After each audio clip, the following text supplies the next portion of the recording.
자, 문제 풀어보겠습니다. 다음 설명에 해당하는 것은 지구 표면에 그은 가상의 가로선이다. 자, 지구가 이렇게 있으면 지구를 이렇게 가로줄로 나눈 이 가로선 한 가운데를 뭐라고 하고 적도라고 기준을 삼고 위쪽에 그리고 북쪽 남쪽을 기준으로 북극과 남극이 있겠죠. 그 북극과 남극도 90도를 얘기하는 겁니다. 도합 180도인데 이렇게 나눈 선, 요 선을 뭐라고 합니까? 위도. 이 선을 위선. 이 위선은 북쪽으로 가면 갈수록 온도가 떨어지죠. 즉 온도랑 관련이 있고요. 적도에 가까우면 가까울수록 온도는 높겠죠. 온도, 날씨 이런 거와 관련이 깊은 것이 위도 미선이 되고요. 반면에 지구를 이렇게 세로로 자른 선, 영국의 그린리치 천문을 기준으로 따른 선을 이걸 경선이라고 합니다. 이건 결국 만들어진 경도라고 하는데 이 경도는 결국 어떤 거 시간과 관련이 깊어요. 우리는 영국의 그린리치 천문대로부터 동쪽으로 135도 정도 떨어져 있습니다. 그렇기 때문에 시간으로 9시간 정도 빠르게 되죠. 이렇게 경도는 시간과 관련이 있습니다. 그래서 76번 다음 내용에 공통적으로 영향을 주는 요인은 이렇게 나와서 세계 표준 시간 영국 그린리치 천문대지요. 날짜 이렇게 시간과 관련된 거 뭐라 그랬어요? 경도.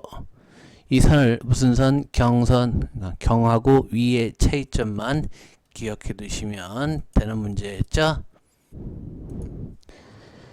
다음 77번 위도 영향으로 볼 수 없는 것은 이렇게 나왔습니다. 볼 수 없는 거. 위도 영향 볼 수 없는 거 아닌 것은 이 얘기입니다. 그러면 여기 내용을 보시게 되면 1번에 나오는 기온, 온도죠. 온도는 뭐랑 관련이 따랐어요? 위도, 계절, 기온이니까 여기 계절 다 뭡니까? 위도랑 관련이 있지만 여기는 시간 얘기 나와. 시간은 경도라고 관련해요. 예.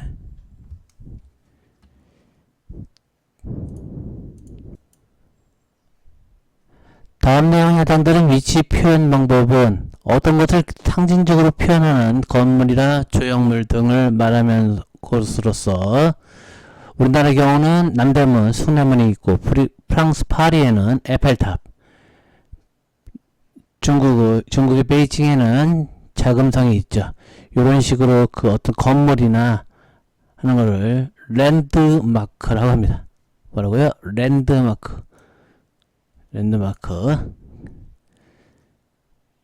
다음 79번 지도의 출발점에서 동북쪽 방향에 위치하고 있는 게 뭐냐 이렇게 나오는데 지도는 편의상 특별한 표시 즉 사자라고 숫자 4자로 표시를 하는데 이게 오른쪽이 동쪽이고요 왼쪽이 서쪽 이쪽이 남쪽 이쪽이 북쪽입니다. 저 일부러 약간 기울이게 됐는데 이랬을 때는 정확히 북쪽이 이쪽이고 남쪽이 이쪽이지 약간 기울어졌죠. 이런 내용이 없는 한은 무조건 위쪽이 북쪽이고 오른쪽이 동쪽 이쪽이 서쪽 이쪽이 남쪽. 어려울 거 없어요. 동해 바다 할 때 동, 남해 바다에 남해, 남, 서해 바다 할 때 서해예요. 지금 문제가 북동쪽이니까 북쪽과 동쪽 사이 여기입니다. 여기 이 표시 무슨 표시죠? 이렇게 생긴 표시. 과일나무 같이 생겼나요? 네, 과선 표시입니다. 논 표시 여기 있네요. 논. 자, 참고적으로 이렇게 생긴 것은 밭 표시입니다. 씨앗 나온 것처럼 보이나요? 여기 우체국도 보이고 오른쪽에 왼쪽으로 학교도 보이고 여기 집 그림도 보이고요.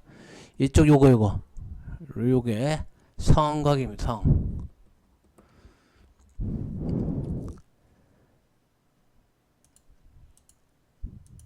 자, 80번 지도에 대한 설명으로 옳지 않은 것은 이렇게 나왔습니다. 지도에 대한 설명으로 옳지 않은 거.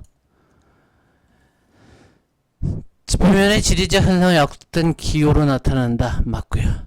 방위 표시가 없을 때 지도의 아래쪽 아까 제가 뭐라 했습니까? 무조건 대충 이렇게 해놓고 이 오른쪽이 동쪽 이쪽이 서쪽 이쪽이 남쪽 이쪽이 북쪽이라고 했는데 아래쪽, 이 아래쪽이 북쪽으로 나뉘죠. 아래쪽이 뭡니까? 북쪽이 아니라 남쪽으로 한다. 틀렸습니다. 지도의 높낮이는 등굣은 표시로 한다. 자, 요 그림이 등굣은 그림입니다. 좀 이따 다시 볼 거고요. 요거는 뭘 이용해서 축척을 이용해서 하는데 81번 같이 볼게요. 다음 중 계곡인 것은, 계곡은 좀 들어간 곳이죠. 산과 산 사이에 들어가는 곳을 우리 계곡입니다. 여기 들어가 보이는 곳 여기죠. 좀 들어가 있어 보이죠? 여기가 계곡입니다. 계곡이고요. 이쪽과 이쪽을 능선이라 부릅니다. 그냥 산 오르실 때 계곡으로 해서 산을 올라가지 않으시잖아요. 여기를 능선이라 부르는데 이 능선 중에서 왼쪽 기역과 오른쪽 디귿을 보면 간격이 넓어요. 그만큼 산이 완만하다는 뜻이에요. 산 정상이 여기 있어요. 양쪽 이쪽과 이쪽 높이가 똑같아요. 그러니까 여기서 쭉 똑바로 이어지면 한 요 정도 높이에서 이어지고, 여기서도 이만큼이니까 높이가 양쪽이 여기랑 여기랑 높이가 같아야 되니까. 그러면 이쪽 지역은 산이 완만하지만 여기는 약간 급경사다. 여기는 올라갈 때 힘들고 이쪽은 천천히 등반할 수 있는 지역이다. 뭐 이 정도까지 추가로 생각해 두시면 좋겠습니다. 다음에서 공통으로 설명하고 있는 것이 무엇이냐 이렇게 했는데, 외국배는 연안국의 허락 없이 뭐 할 수 없어요? 어업을 못한다. 그러니까 물고기를 못 잡는다는 거야. 그런데 비행기 같은 건 통행할 수 있다. 그러니까 여기서는 뭘 할 수 없다는 거예요. 그냥 통행을 하거나 이런 거는 상관이 없는데, 통행 지나가는 거는 오케이. 그런데 거기서 어업활동, 생선을 잡을 수는 없다. 왜? 이쪽 지역의 생선은 우리 지역 생선이다 라고 보는 거. 이런 걸 EZZ 그래서 배타적 경제 수역이라고 합니다. 자, 우리나라에 만약 영토가 이렇게 있으면 여기 12해리까지를 보통 영해라고 그래. 바다니까 영해입니다. 영토는 요 땅을 말하는 거고요. 이 땅하고 바다의 하늘, 거기를 영공이라고 불러요. 여기는 그 나라의 허락이 무조건 필요해요. 뭘 하더라지. 여기는 함부로 들어오면 안 됩니다. 만약에 중국 배가 이 우리나라 이 지역에 들어오면 강제로 납포 억지로 끌고 올 수 있습니다. 그건 왜? 우리나라 땅이니까. 정해진 우리나라 땅이니까 되는데, 이거 말고 허락 없이 통행할 수 있는 이거 말고 좀 더 멀리 떨어져서 이 지역에는 물고기는 여기 왔다 갔다 하는 물고기지만 이 물고기는 우리나라 소유다 라는 생각을 가지고 경제적인 목적으로 다른 나라를 배척하는 경제 지역 범위를 배타적 경제 수역이랍니다. 선진국 같은 경우는 약 200해리를 보통 발표하고 있죠. 우리나라는 주변이 좀 가까워서 그렇지 못하고 있는데, 아무튼 그런 게 배타적 경제 수역이라고 합니다. 83번 그림에 등장하는 인물이 사는 지역의 기온은 이렇게 나왔는데, 여기 기온 보시면 기온이 낮아서 농사를 짓기 어렵기 때문에 여기 에스키모인들이죠. 술록 유목을 한다. 어딥니까? 한대 지역에. 84번 다음과 같은 생활 모습을 볼 수 있는 기후지역을 이렇게 나오는데, 오아시스 농업과 유목이 발달한 오아시스. 사막에서 물이 나는 곳 오아시스죠. 낙타 나왔습니다. 낙타. 어딥니까? 건조기후죠. 사우디아라비아 생각하면 이해가 편하실 겁니다.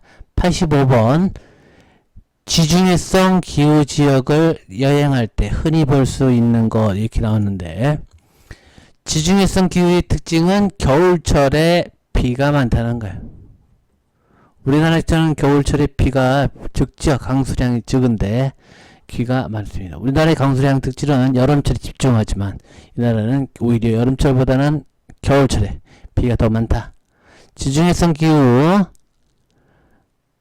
그리스라든지 이탈리아 이 정도 나라 생각해 두시면 좋고요. 뭐로 유명합니까? 포도, 올리브 농입니다. 자, 울창한 열대 밀림, 이건 인도네시아 정도 생각하시면 좋겠는데, 인도네시아의 그 기후 특징은 열대 우림 기후예요.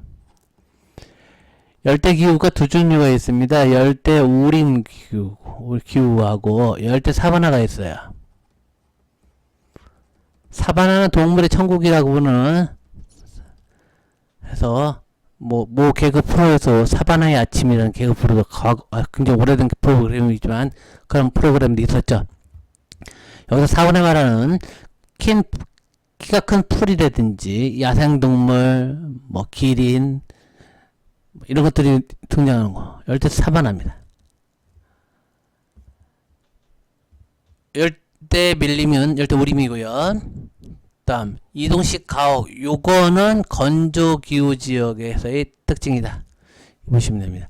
자, 여기 지도 그림 다시 보시게 되면 여기 지역이 지중해입니다. 현재 여기 그림상 이쪽 지역이 아프리카예요. 여기가 아프리카, 여기까지가 아시아예요. 여기가 어느 국가냐면 사우디아라비아가 여기야. 자, 사우디아라비아 뭐 여기 수많은 국가 중에서 유명한 가장 큰 국가니까 사우디아라비아 생각을 해볼게요. 사우디아라비아를 생각하면 우리가 뭘 생각부터 나옵니까? 모래. 아이고, 무슨 지역이에요? 그러니까 건조기후죠. 사막이잖아요. 거기다 여기 지금 부자라는 국가죠. 왜? 뭐 때문에? 석유가 났어요. 네, 맞습니다. 이 지도상 요 위치 잘 기억을 해 두시기 바랍니다. 여기가 페르시아만인데 여기가 지중해입니다. 요 일대의 기후를 지중해성 기후. 그럼 이 지중해성 기후는 아닙니다. 여기 지금 사우디아라비아를 포함했죠. 여기 이집트라든지 이런 국가들입니다. 무슨 기후? 사막이 있는 건조 기후 국가입니다. 여기서 이 지중해성 기후였으면 여기 이탈리아 여기 위쪽을 포함을 시켰을 겁니다. 이 아래쪽 말고요. 위쪽이요. 여기를 포함했을 거예요. 여기는 무슨 기후다? 포도와 올리브 농사를 많이 짓고 있는 지중해성 기후다 생각해 두시면 되겠습니다. 87번 다음 그래프가 나타내는 기후는 이렇게 나오는데 이 그래프 보는 방법에 대해서 잘 생각해 보겠습니다. 여기 왼쪽 기온하고 강수량 두 개 있는데 이쪽 관련된 기온을 보는 거예요. 기온은 선으로 연결돼요. 선으로. 그러면 요거 말하는 겁니다. 이거 다시 지금 온도 20도보다 높은 거 봐요. 여기 10도, 0도, 10도, 20도, 30, 지금 거의 30도에 가까운 온도다. 항상 덥다는 얘기죠? 20도 넘으니까. 거기다가 오른쪽에 보시면 강수량 돼 있죠. 여기 막대 그래프, 요 새까만 그래프입니다. 항상 얼마야? 200mm가 넘어요. 최소한. 비도 무지하게 온다는 얘기예요. 1년 내내 그래요. 날씨 덥고 1년 내내 여기 하고. 무슨 기후입니까? 이거 열대 기후에 생각합니다. 그림 특성상 열대라든지 뭐 냉대, 건조 요 정도 나올 수 있습니다. 온대가 뭐 가장 흔하니까 좀 안 나올 테고요. 건조기후 특징이 뭘까요? 그 막대 그래프 오른쪽에 있는 강수량이 거의 뭐 물이 이렇게 없어서 없다. 건조하다는 얘기, 비 안 온다는 얘기. 다음 냉대기후 특징이요. 온도가 이렇게 높죠? 안 되죠? 막 이렇게 0도 이하에 이렇게 쭉 온도가 낮을 겁니다. 이걸 생각해 두시면 되겠습니다. 여기서는 온도도 높고 비도 많이 오는 열대 우림 기후에 대한 문제였습니다.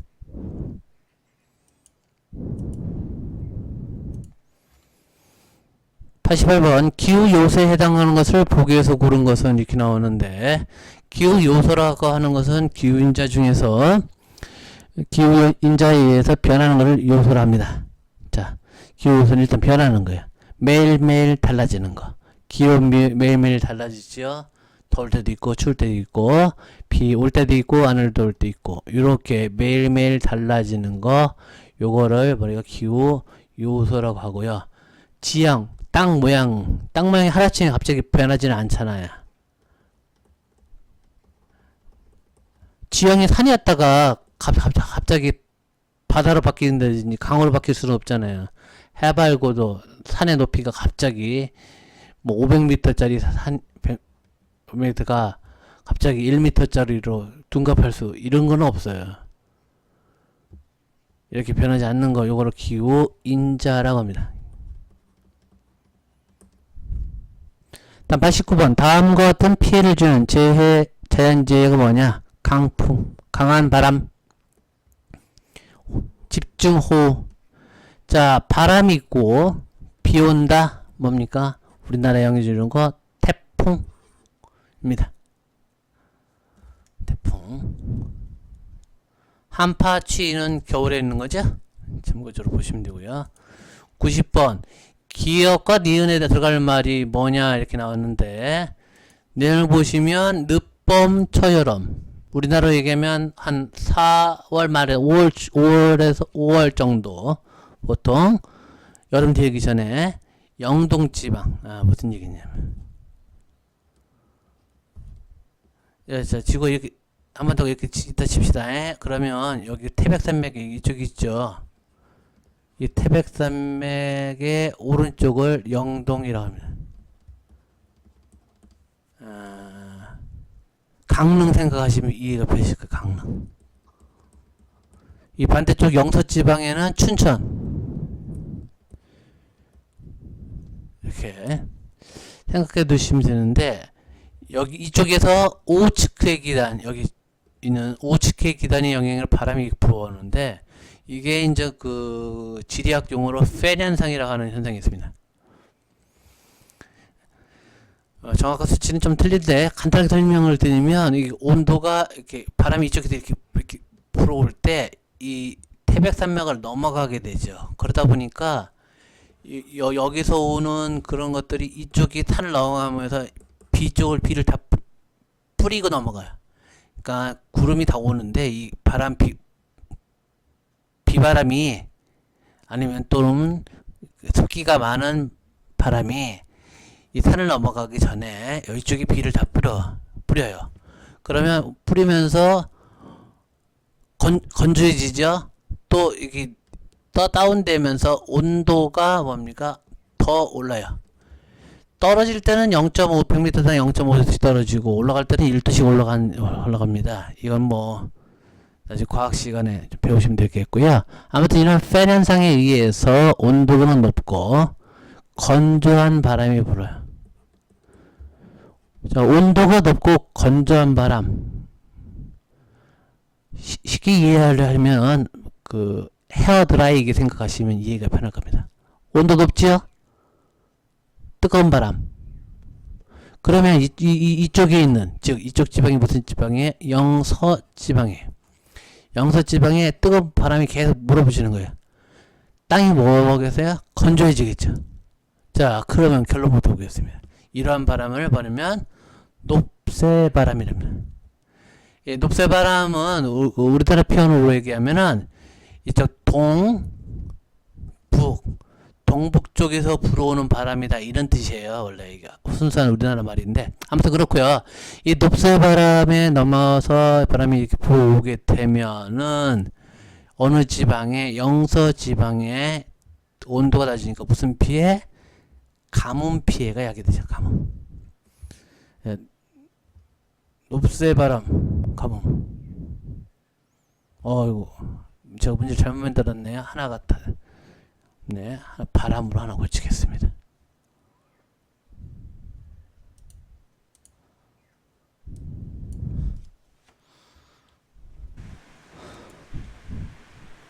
자, 그래서 답은 높새바람 가뭄. 다음 문제입니다. 보시면 다음 내용에 해당되는 자연재해는 최근 도시화에서 저지대, 그러니까 낮은 지역에서 생기고 주로 여름철, 장마나 자 빗소리 들리는지 모르겠습니다. 지금 같은 태풍에 의해서 집중호우 때 발생하는 거 뭐죠? 물이 많아 생기는 거 홍수입니다. 보시면 다음 설명에 해당되는 산맥을 지도에서 고른 것은 이렇게 나왔는데 잉카 문명입니다. 여기서 딱 알아야 되는 건 남미라는 사실을 알아야 되고요. 고산 도시. 자, 문제 사실 어려웠던 문제인데요.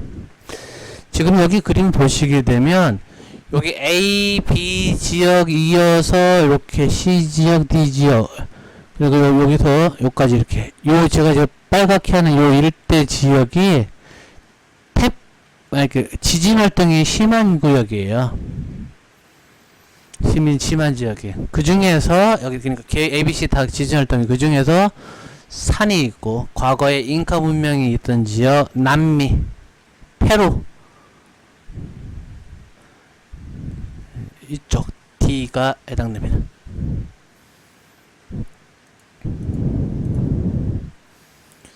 자, 93번 다음 설명에 해당하는 것은 지각이나 멘틀의 움직임과 같은 지구 내부의 힘에 의해서 이렇게 나왔는데 지구 내부. 자, 지구가 있으면 과학 시간에 배우셨죠? 중간에 색이 있고 멘틀이 있고 지각이 있는데 맨 끝에 뭐라고 그래? 지각. 그 안에 흐르는 용암이라고 우리가 알고 있는 용암이 결국은 멘틀이라 생각하시면 이해가 편할 겁니다. 멘틀의 움직임에 지각이 움직이게 되는데 이 지각이 흘러나올 수가 그건 용암이죠. 94번 지도에 표시된 지역, 제가 좀 전에 아까 했던 그 지역과 마찬가지인가요? 요 지역에서 자주 발생하는 자연재해는 지진이 일어난다.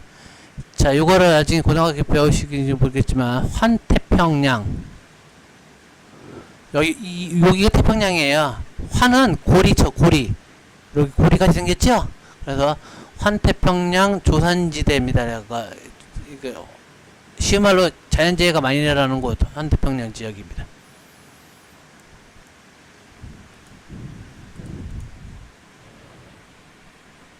다음 설명에 해당하는 자연재해는 뭐가 충돌해서 지각판이 충돌해서라서 지각판이 충돌하면 무조건 당연히 바로 지진 이렇게 나와야 되겠죠. 네, 지진, 건물 붕괴, 산태태 나왔습니다. 96번입니다. 다음 내용과 관련있는 자연재해는 학교에서의 대표 요령을 보면은 책상 밑에 들어가 몸을 웅크린다. 우리나라는 사실 이런 교육을 거의 하질 않죠. 일본처럼 지진이 많은 국가는 자, 책상 밑에 들어가서 몸을 웅크리고 아니면 빨리 운동장으로 대피해서 지진 피해로부터 빨리 최소화하기 위해서 노력할 텐데 우리나라도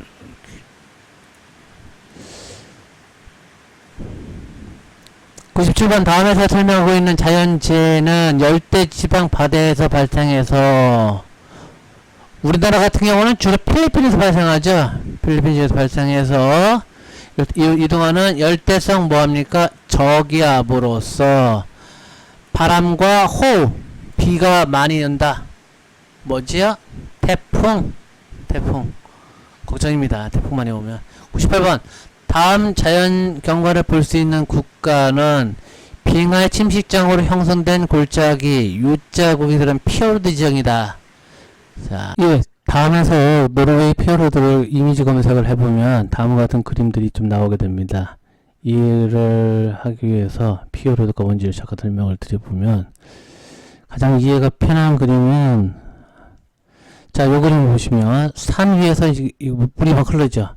일단 여기에 있었던 얼음덩어리, 아주 어마어마한 얼음덩어리가 바다로 내려가면서 이렇게 산 자체를 깎아버린 겁니다.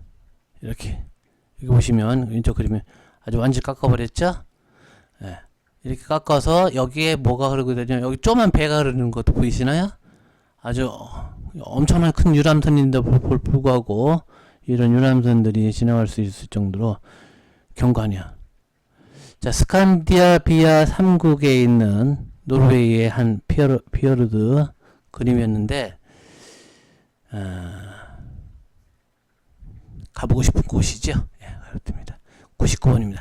다음 지형들이 형성에 공통적으로 가장 큰 영향을 준 요인은 이렇게 나오는데 미국의 그랜드 캐니언과 남아메리카의 이과수 폭포인데 예, 다음에서 그랜드 캐니언을 이미지 검색을 해서 한 결과 그림입니다. 미국의 애리조나에 있는 콜로라도 강에 의해서 만들어진 자연 경관인데 뭐 굉장히 오랜 시간 동안 만들어진 지역입니다.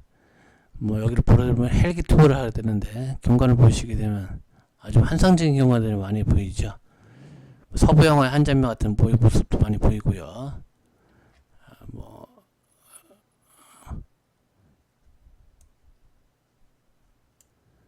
경관 모습이 엄청나게 많습니다.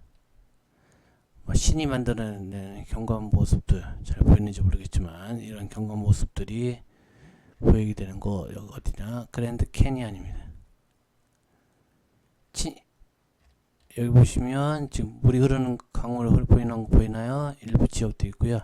너무 지역이 너무 커서 이 지역은 헬기로 투어를 하게 됩니다. 직접 여행하러 가기도 하지만 헬기 투어 방식도 있습니다. 그래서 이 그랜드 캐니언은 하천, 콜로라도 강이죠. 하천에 의한 침식 작용으로 인해서 만들어진 것이다. 100번입니다. 다음에 설명하는 지형, 하천과 바다가 만나는 곳에 형성된다. 나일강 등이 대표적인 곳으로서 충적평야다. 예, 삼각조 그 이미지 검색을 해보면은 여러 개가 나오는데 여기서 하나 보시게 되면 이렇게 강에서 내려와서 되는 건데 이거 처럼 적당하겠네요. 강에 이렇게 오면 여기 바다를 만나면 여기 모양이 삼각형 모양으로 만들어지는 지역이다. 비옥하게 땅은 이걸 삼각주라고 합니다. 101번 하천에 의한 태적 지형이 아닌 것은 여기 범람원은 강 흘러 넘쳐서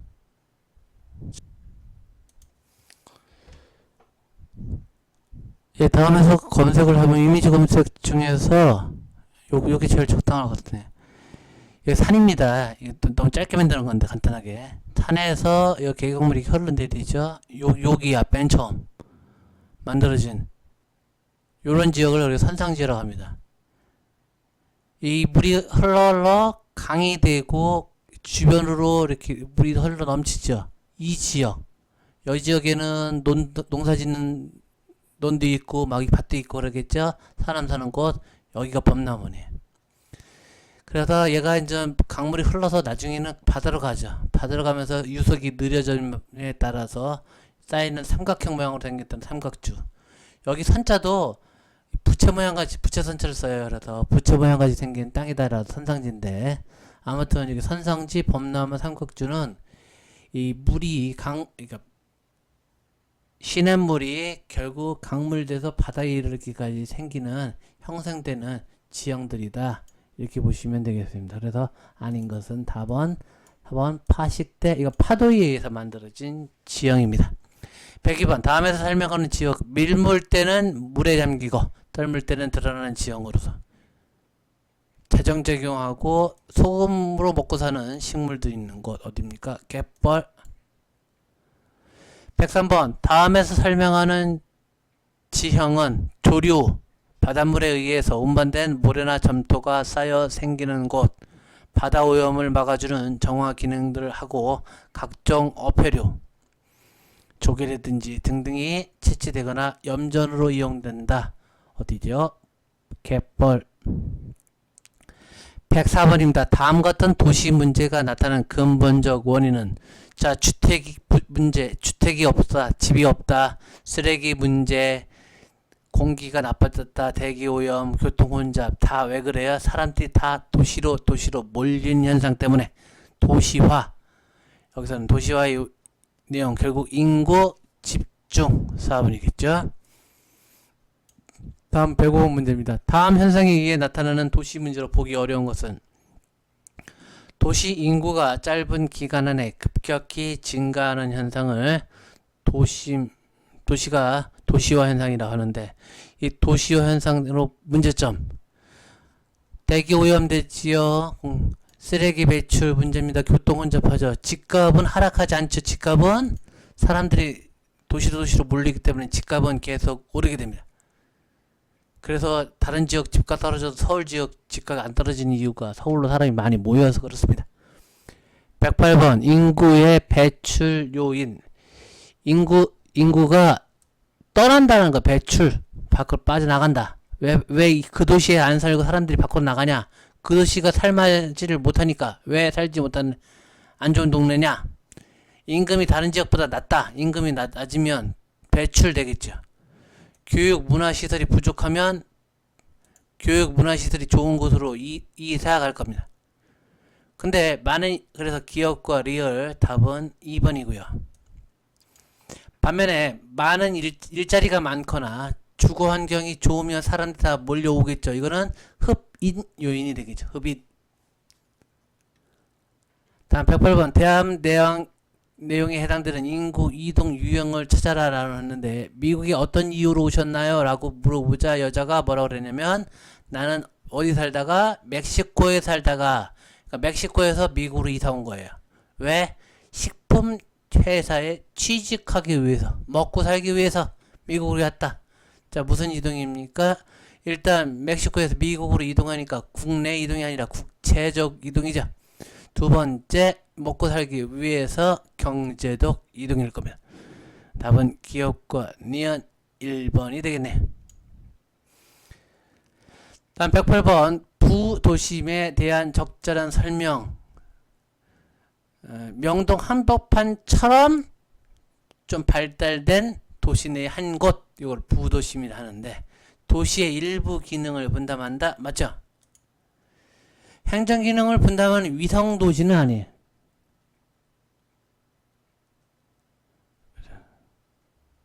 우리나라 같은 경우 과천 같은 경우 정부청사가 있어요. 이런 거 말하는 거 아니라는 거예요. 대도시 내부의 교통요지에 발달한다. 맞아. 교통요지에 발달하죠. 그래서 답은 기업과 리귿 2번이 답입니다. 다음 109번. 다음에서 설명하고 있는 것은 중심 도시의 주거, 농업, 행정 기능의 일부를 분담한다. 우리나라 주변에서 성남, 안산이 이에 해당된다. 이렇게 일부를 분담하는 것, 요거를 뭐라 합니까? 위성도시라 합니다. 부도심하고 완전 달라요. 구별해 두시고요. 110번. 가에 들어갈 말로 옳은 것은 농촌의 인구가 도시로 이동하는 것을 이 촌동네를 떠나서 향한다. 어디를 향한다? 도해지를 향한다. 이촌 향도 형상 도시화라고 하죠.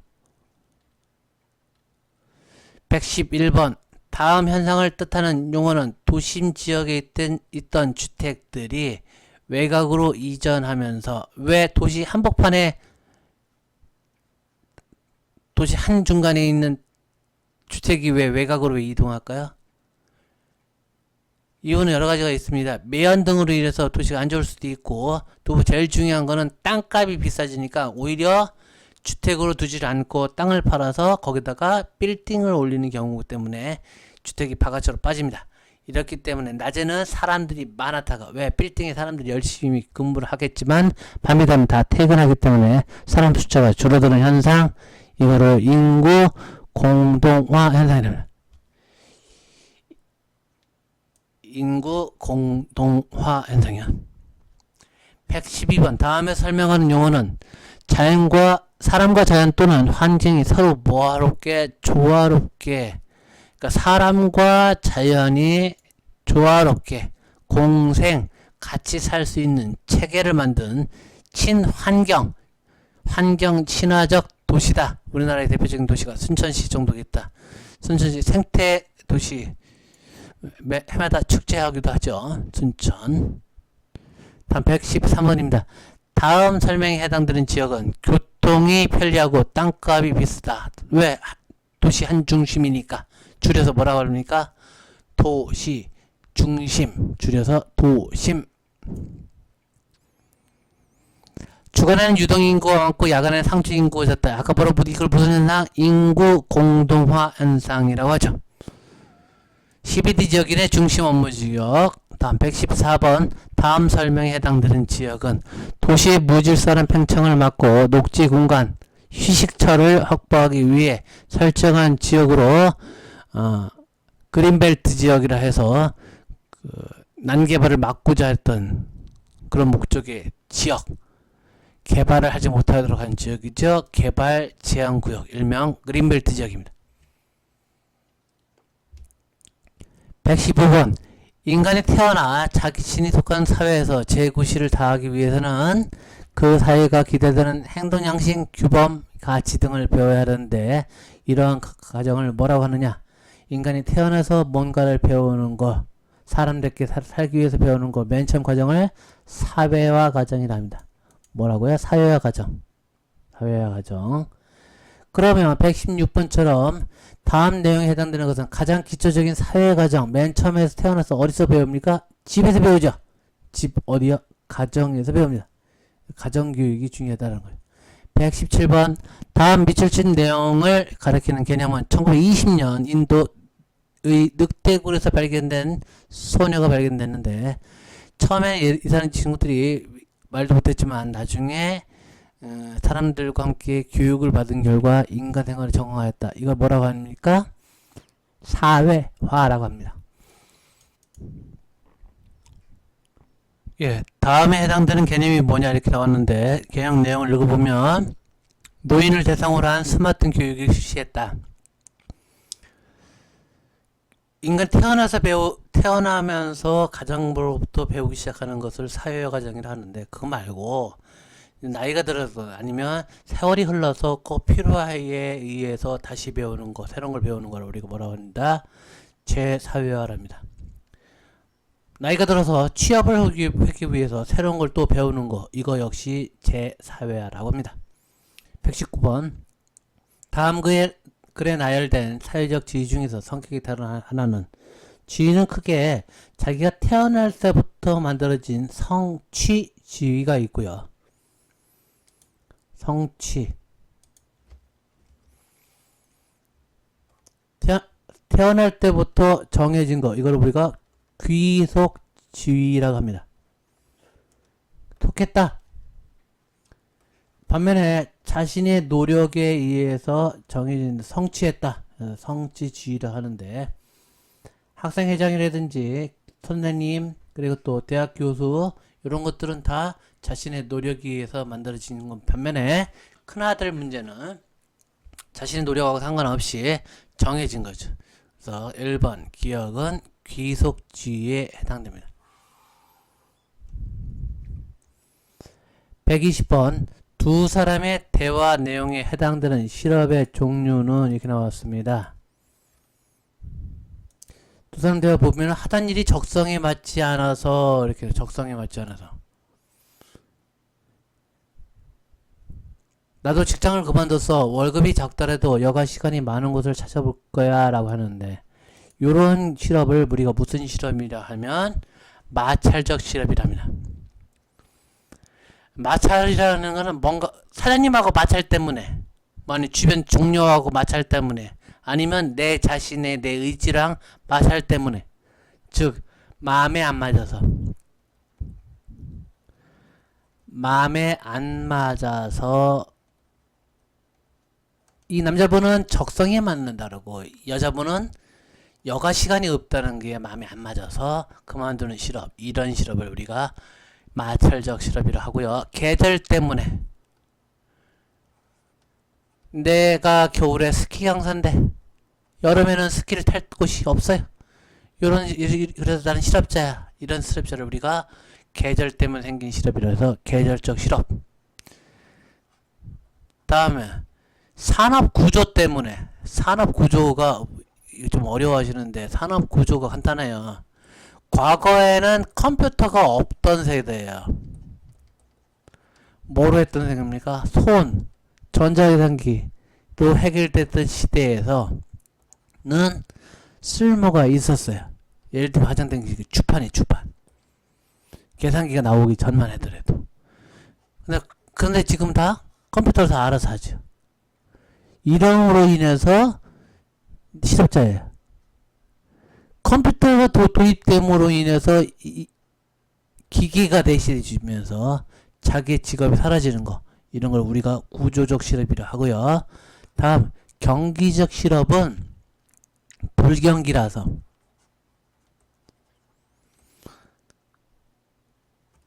하는 실업입니다. 그러면 121번 문제 한번 보도록 할게요. 다음 사례에 해당되는 실업의 유형은 이렇게 나왔는데, 인터넷 직거래가 활발해지면서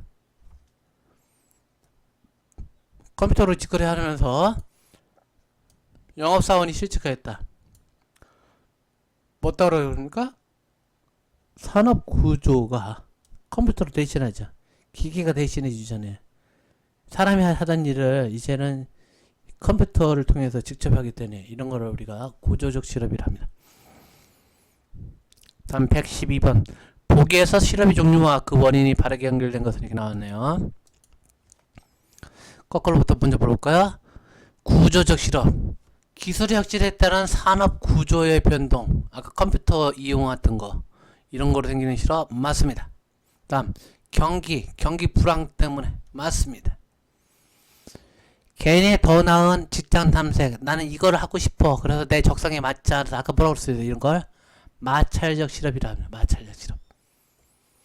나는 뭐가 여가 시간에 많은 걸 찾을 거야. 나는 내 적성에 맞는 걸 찾을 거야.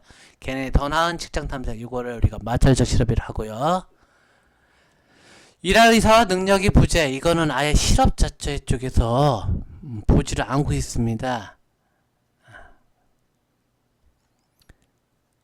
실업이라는 거는 일할 의사는 있지만 현재 일할 능력이 안 돼서 놀고 있을 때 이걸 실업이라고 부르는 거고, 아까 계절적 실업은 여기가 없지만 계절에 따른 실업을 계절적 실업이라 하죠. 답은 4번 디귿과 리을입니다. 123번. 뉴스에서 말하고 있는 실업의 종류는 뭐냐? 스키장을 즐기던 겨울철이 끝나가면서 스키장이 고용됐던 많은 사람들이 일자리를 잃고 있습니다. 자, 계절 때문에 생기는 실업, 무슨 실업? 계절적 실업. 다음 124번입니다. 다음 설명에 해당되는 문화 변동의 요인. 외부의 다른 사회 요소로부터 문화 요소가 유입 들어오게 되었다. 그렇게 됨에 따라서 우리나라 사람들도 커피를 즐겨 마시게 되었다. 사실 커피가 우리나라에 고종 때 전후에서 고종 그때쯤 들어왔다고 알고 있는데요. 하기야 고종 그 비싼 커피 그 당시는 비쌌겠지요. 굉장히 즐긴 매니아였다 합니다. 나라는 참 어려운데 아무튼 그렇습니다. 요거 들어오는 거 요거 뭐라고 합니까? 전파라고 합니다. 다음 125번. 다음 중 문화에 해당되는 사례로 적절하지 않은 것은, 문화가 아닌 것은 졸릴 때 하품하다. 이거는 문화가 아니에요. 전 세계적인 공통이죠. 졸리면 무조건 하품하는 거는 인간의 생리현상이지. 음식을 젓가락 먹는 거, 우리나라만 젓가락 먹지요. 외국에서 그냥 손으로 먹을 수 있는 곳도 있습니다. 사람을 만났을 때 악수로 인사할 수도 있고 그냥 머리만 숙이는 곳도 있고 여러가지 있습니다. 다음 126번. 다음에서 공통적으로 알 수 있는 문화의 특징은, 미국에서는 악수를 인사하고 태국에서는 손을 모아서 목례로 인사한다. 서로 틀리다는 거죠. 이렇게 서로 틀리다는 것, 이거 뭐라고 합니다. 상대성, 다양성이라 합니다. 같은 표현입니다. 상대성. 117번. 다음 내용을 통해 변화된 사회 모습은, 외국인 노동자의 국내 유입이 증가됨에 따라서 특히 국제 결혼으로 인해서 많은 외국 분들이 들어오게 되죠. 그러면서 이루어진 사회에 무슨 사회라고 합니까? 다문화 사회라고 합니다. 128번. 다음 설명에 해당되는 현대 사회의 특징으로 가장 적절한 것은, 정신노동과 지식의 가치가 중요하다. 지식이 중요하대요. 인터넷과 정보통신 기술이 발달하다. 무슨 사회입니까? 이런 사회를 우리가 정보가 중요시 되는 사회, 정보 사회입니다. 129번. 다문화 사회의 문화 갈등을 해결하기 위한 바람직한 태도. 다문화 사회니까 다른 나라 문화도 존중해주고 다른 나라 문화도 포용해주는 게 좋은, 알죠? 반면에 문화의 4대주의 안 좋은 얘기지요. 일방적인 시각 별로 안 좋은 얘기입니다. 답은 기억과 니은 1번이 답이겠네요. 130번. 밀주친 가에 대한 설명으로 옳지 않은 것은, 다수의 사람들에게 많은 정보를 동시에 전달하여 대중문화 형성에 기여하는 매체를 대중매체라고 한다. 그러니까 우리가 알고 있는 대중매체, TV, 라디오 이런 거 등등의 방송들 말해 대부분 대중매체예요. 그런 대중매체가 과거에서는 일방향 매체, 과거에 9시 뉴스라든지 뉴스를 통해서 일반 국민들에게 지식을 알려주는 반면에 요즘에는 쌍방향 매체, 어떤 경우가 대표적입니까? 인터넷에 우리가 글도 올리잖아요. 하나씩 볼까요? 1번 인터넷 스마트폰이 대표적이다. 요즘 스마트폰을 통해서 자신의 의사의 내용을 인터넷에 댓글 등으로 올리게 되죠. 맞습니다. 정보를 일방적으로 수요자에게 전달하지 않습니다. 아이고, 요새 과거의 기자들은 자신의 정보를 그냥 독자들한테 알려주는 것으로 끝이었지만 요즘에는 잘못 알려줬다가는 오히려 독자로부터 질책과 꾸중은 기본입니다. 막 욕도 얻어먹어요. 아무튼 그래서 기자활동은 좀 더 신중하고 정확한 보도를 해야겠죠. 왜 그러냐면 현대 매체가 대중매체가 일방 매체가 아니라 쌍방향 매체이기 때문에 과거의 2번처럼 일방적으로 운영되는 일방향 매체가 아니기 때문에 틀린 것은 그래서 2번입니다. 131번 두 사람의 문화를 이해하는 태도는 자, 상황이 훈민정음 창제 전 상황인 것 같으네요. 한글은 천한 것이고 한자는 귀한 것이다. 그렇지 우리 것은 어느 하나도 중국 것을 따라갈 수 없다네. 그 당시는 한문이면 똑똑한 사람은 하루에 그러니까 똑똑지 못 보통 사람들은 한 일주일 안에 글자를 다 배울 수 있다니 자기들은 10년 20년 하는 거를 어찌 한 달 하루만 다 배우느냐. 그러니까 이 현찮은 거니까 한글이고 어렵고 힘든 거니까 귀한 거니까 한문 한자 아니겠냐. 이렇게 해서 한글을 우리나라의 한글을 천대하고 외국 거를 높이 평가하는 거 이거를 우리가 사대주의라 하죠. 사대주의. 근데 우리나라 한글 굉장히 좋은 겁니다. 컴퓨터 자판기에서 동시에 자신 나라의 문자를 그냥 손쉽게 칠 수 있는 몇 안 되는 국가 중에 하나입니다. 중국어요? 아이고 요새는 좀 많이 나아지긴 했지만 여러 개 중에서 찾아 쓰는 방식으로 우리는 그냥 읽는 대로 그냥 손으로 따다다다 치면 되는데 중국어는 또 치고 다시 거기서 또 찾아내고 이런 방식으로 채택하고 있고 일본어도 한꺼번에 동시에 쓸지도 못하고 한글 참 대단한 겁니다.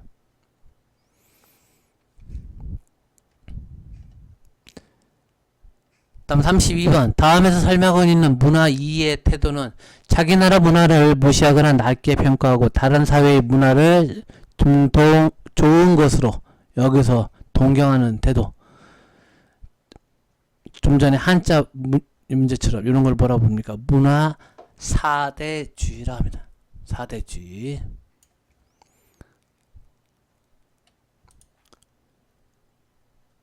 (133번이요) 가와 나에 들어갈 용어 가를 보시게 되면 우리나라 것만 우수하고 우리나라 것만 우수하다고 그러고 다른 나라 문화는 아니다. 이게 뭐냐 자기 나라 문화를 중심으로는 자문화 중심주의죠. 반면에 나는 다른 나라 거는 우수하지만 우리나라 게 아니다. 이거를 문화 사대주의라고 했습니다. 답은 그래서 2번.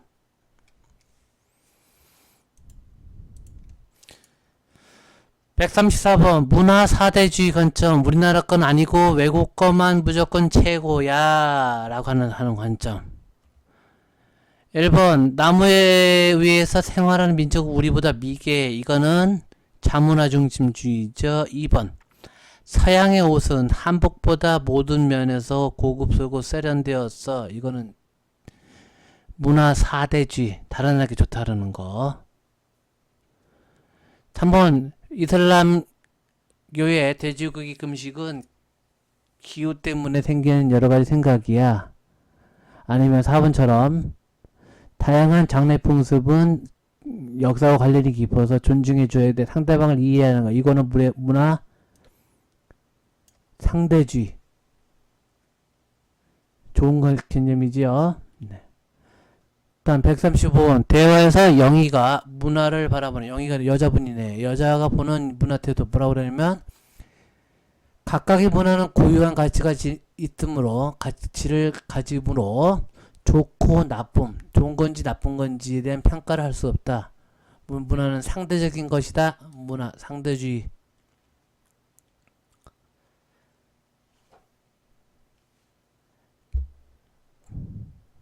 136번 다음에 설명하고 있는 사회 규범은 뭘 목적으로 한다? 정의 구현을 목적으로 한다. 위반할 경우 국가에서 강제적인 처벌, 벌금이라든지 아니면 징역이라든지 이런 걸 처하게 된다. 뭡니까? 법. 137번 다음 내용에 해당되는 기본권은 국가의 간섭을 받지 않고 자신의 의지에 따라서 자기가 하고 싶은 대로 행동할 수 있는 거.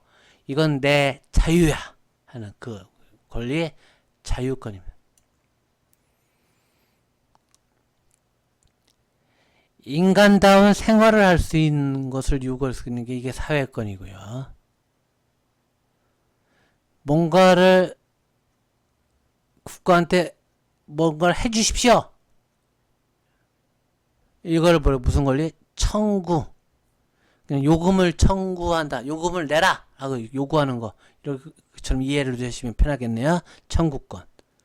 평등권은 잘 아실 테고요. 138번 다음 내용과 관계 깊은 기본권은 국민의 다른 기본권을 보장하기 위한 기본권이다. 국가의 일정한 행위를 요구할 수 있는 권리. 뭐뭐 좀 해주세요. 해주세요. 요구할 수 있는 거 청구권입니다. 이 참정권은 정치에 참여할 수 있는 권리로서 정치 참여하는 거 선거, 투표가 가장 대표적인 케이스가 있습니다. 139번 다음 내용을 포함할 수 있는 기본권이 뭐냐?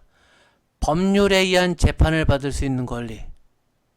국가기관에 문서로 청원 요구할 수 있는 권리. 무슨 권리였어요? 청구권.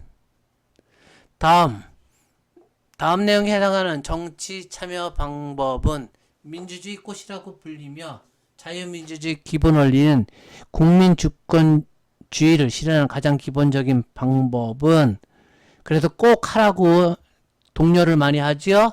뭡니까? 투표, 선거입니다. 141번 다음에서 설명하고 있는 법은 뭐다운 인간다운 생활. 이게 사회법입니다. 사회. 인간다운 생활을 할 수 있는 권리, 그걸 사회권이라 합니다. 사회생활을 하려면 인간이니까 인간다운 사회생활을 유지해야 되죠. 그래서 이게 사회권이라 합니다. 142번 다음에서 설명하고 있는 법이 뭐냐?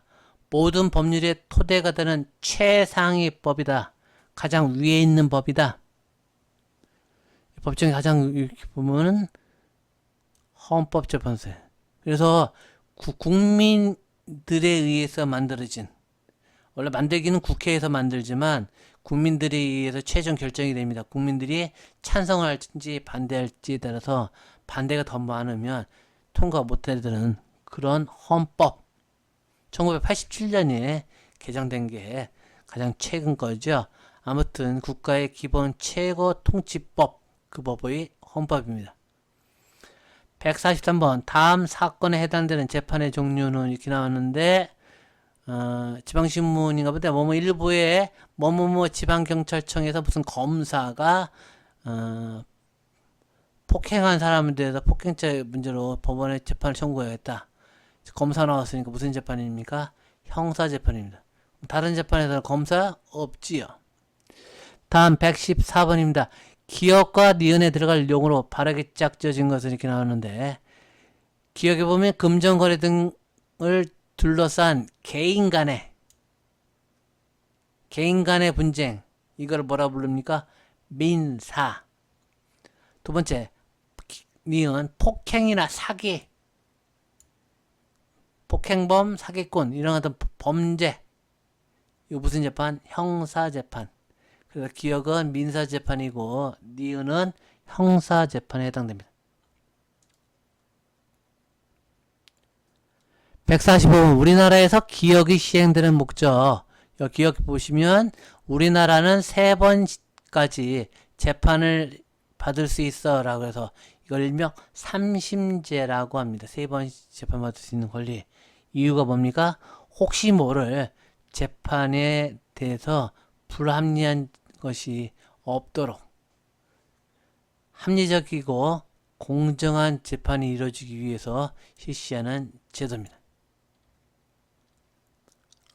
146번 다음 제도가 추구하는 공통적인 목적은 심급제도 아까 3심제 쓴다는 얘기 했었죠.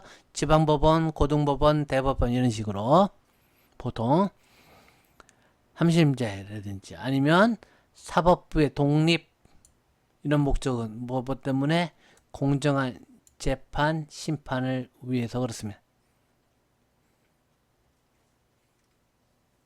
147번 다음에서 설명하고 있는 정치 형태는 고대 아테네에서는 시민권을 가진 모든 성인 남성들이 민회에 참여해서 공동체의 중요한 일을 토의하고 결정했다. 이때부터 발전한 정치 시민권을 가진 모든 성인 남성들이면 다 투표에 들어갈 수 있기 때문에 이거 민주정치 시작입니다. 뭐 그 당시에 민주정치는 여자를 뺐다는 그런 단점도 있긴 하지만 역시 민주정치죠. 148번 다음 헌법 조항에 나타난 민주정치 기본 원리는 대한민국 헌법 1조 2항입니다. 대한민국 주권은 국민에게 있고 모든 권력은 국민으로부터 나온다. 주권이 국민이 갖고 있다. 그래서 국민 주권 원리입니다.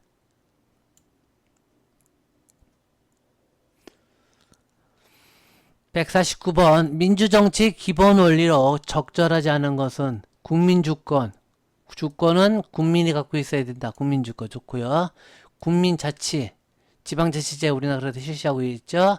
권력 분립 그래서 3심제 입법부, 사법부, 행정부 등으로 세 분야로 나누게 된 거 맞습니다. 이 전제정치 원리 전제정치면 그냥 쉬운 말 독재예요. 뭐 개인이 됐든 뭐 집단이 됐든 간에 한 팀, 또는 한 사람이 권력을 손에 쥐고 흔드는 것을 우리가 전제정치, 독재정치라 합니다.